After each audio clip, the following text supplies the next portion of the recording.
Hey, Josh, for those not familiar, who is Republican Representative Thomas Massie? Why does he have a cult following? Really, he's long been one of the most interesting characters in Washington for all the reasons you enumerated in the intro there. But the reason he's so interesting now today is that he's one of very few elected Republicans, Republican congressmen, willing to kind of openly criticize Donald Trump over things like federal spending, the war in Iraq, trying to hide the Epstein files. He considers himself kind of true MAGA, where he would argue that Trump isn't. And as we all know, Trump doesn't like to be criticized, and Trump has decided to go after him and basically try and push Massie out of a job. His primary is coming up in about 4 weeks, May 19th in Kentucky. There's a Navy SEAL running against him in the Republican primary. Trump has come out, endorsed the Navy SEAL, Ed Galrine, spent all his time attacking Massie. But unlike most Republican elected officials who come under fire from Donald Trump, Massie isn't quieting down. And so I went out to Kentucky, spent some time with him, in Washington too, and really just kind of got a feel for who the guy is, what he's doing, and why I think this particular Republican primary is so important. So why does he stick to his guns, stick to his philosophy so much? Why is he unwilling to bend on these things like other Republicans? Yeah, he is just a true believing libertarian, and he always has been, to a degree that even kind of hardcore Washington ideologues, in either party are unwilling to go to. As we said in the intro, he drives a Tesla. He lives in a solar home. Not because he's trying to save the earth, but because he doesn't want a power line running into his house. He also, corporations and government control over him if he didn't do what they liked. I love the details in the story. For a long time, married to his high school sweetheart. They both went to MIT, and they, started this company together. And he wanted to get back to Kentucky, to where they grew up, to raise their kids. And it was actually this issue of wanting to build this home that got him into politics in the first place. Can you talk a little bit about that? Yeah, I mean, Massie is, by all accounts, a brilliant guy who, along with his girlfriend, small town Kentucky folks, got into MIT, thrived. They studied electrical engineering, started a very successful company, had a family, decided they wanted to move back to Kentucky, and basically Massie got pissed off that the local county where he started building his house was going to get zoned, and we're going to put in these new rules. Started showing up at town zoning meetings and really developed kind of a local cult following that became known as Thomas's Angry Mob. Eventually, he ran for a local office. The mob backed him. He was very popular. About 12 years ago, congressional seat came open. Massie was one of 7 or 8 Republicans that ran. He won, and he's kind of been the same character he is today ever since he got to Washington. And oftentimes, that meant he was the single vote, against some otherwise popular issue, and that's made him kind of intermittently very unpopular with Republicans, with Democrats. But he really is true to his ideals, kind of no matter what the cost.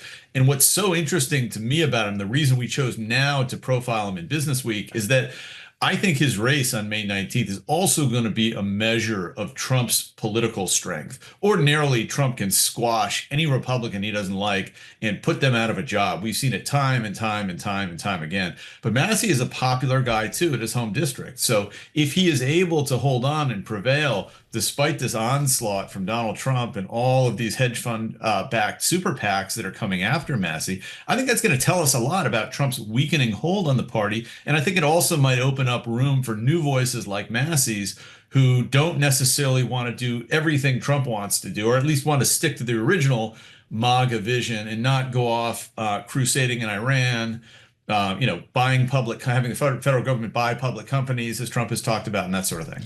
I'm so glad you went there because, you write in your story, ultimately, though, it's also a measure of Trump and his personal power, how Massie does. If Massie loses, Josh, should we read that as a barometer that President Trump actually has still a lot of strength here when it comes to the voting public and MAGA in particular? Yeah, I think it should. It certainly, or at least within the confines of the Republican primary electorate. Absolutely. I mean, Trump, his poll numbers are kind of plummeting broadly. A new AP poll has him at 33%, which is the low, I think, of either one of his presidencies. There's been some erosion among Republican supporters, but people who consider themselves MAGA, people who voted for Trump in 2024, still tell pollsters that they overwhelmingly support Trump. So it's certainly possible that Massie will lose, and if he does, I think that will send a chill into other Republicans who lately have been a little more willing to stand up to the president than they have. There was a FISA vote that he lost a couple of weeks ago. We saw his U.S. District Attorney, Janine Powell, backing down today from this persecution of Fed Chairman Jerome Powell. So Republicans are starting to push back. I think if Massie loses, that might cause them to kind of tap the brakes. But on the other hand, if he wins, and if he wins comfortably, I think, and Massie thinks, it's going to encourage more Republicans to kind of stand out and look out for their own electoral interests rather than just kind of knee-jerk following whatever it is that Trump wakes up and decides. I do hear what you're saying, but I think someone, Josh, could push back and use Marjorie Taylor Greene, for example, as somebody who didn't succeed in pushing back. And look, she decided not to run, but she faced a lot of criticisms, and she still does for speaking out against the president. You mentioned the idea of potential other sort of mini Thomas Massies waiting in the wings right now. Who are some of those names? Some of the names I could point to people like Don Bacon, Republicans who are known not to be happy about Trump and who have announced their retirement, therefore have less political risk that they face in standing up to him. Another one would be like a Tom Tillis, who has held up Kevin Warsh's nomination in the Senate. Anybody who doesn't have to turn around and face Republican voters again this year, next year. I mean, one of the interesting things, and one of the things that I'm watching on that front we are right now in the middle of Republican primary season. We've got Kentucky's coming up. We've got Texas is coming up. Once you get past that Republican primary season, I think it becomes a lot easier for Republicans to say no to Donald Trump because they won't have to face Republican voters in a primary again for another 2 years. Right now, however, folks like Massie and Marjorie Taylor Greene, very limited group that are willing to kind of step out on that ledge and do it. And as you point out, it basically cost Marjorie Taylor Greene her job. She jumped before she was pushed. Massie is a fascinating case because he's taking the other path. He's going to go ahead and run for re-election anyway and try and win. So interesting. Josh, one of the things I wonder, you've obviously followed elections, politics for a long time. You wrote about, President Trump getting to the White House in the first place, that first term go round. When you look at this year, unusual to say the least, Venezuela, this war between the U.S.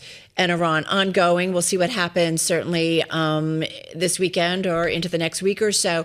But does it look like a president that is thinking about, obviously in a second term, thinking about his party and the upcoming midterms? Or is it safe to say that midterms are still far enough off that a lot can change before then? I think the way Trump thinks about his party is that they are there to support him in anything he does. And just because he ran for president originally, promising that he would bring down prices, not get entangled in foreign wars, get the government out of the private sector, just because he's turned around and done the opposite on all those things, I think he expects folks to go along with him in the Republican Party. Many of them have, grudgingly. But there are folks like Massie speaking up and saying, hey, I signed up for what you campaigned on, not what you're doing now. And Massie, anyway, isn't going to sit by quietly while Trump flip-flops and changes his position, even if a lot of other Republicans do. And so we'll see. Is that a viable position for an elected Republican to take in the Trump era in Washington? It hasn't been for a long time, but it might be now. We'll find out in a couple of weeks. Hey, Josh, when it comes to Massie, and it's something we talk about a lot with everything going on, every week we're, touching on Epstein still. How much of the pushback, and we've talked about this a lot, whether it's podcasters and so on and so forth, it's because of President Trump's reluctance for so long to release more and more of the Epstein files. How much of that plays into Massie's position? I think a lot of it plays into Massie's position. I mean, look, he is an interesting and kind of a weird guy, very interested in kind of conspiracy theories, that sort of thing. It kind of bloods into his libertarian beliefs a little bit. But from Massie's standpoint, if you're looking at the Epstein files, here is this vast overarching conspiracy of elites and government and business leaders. And, we know there was all kinds of wrongdoing going on, and the president of the United States and his attorney general promised to release all this stuff, and they didn't.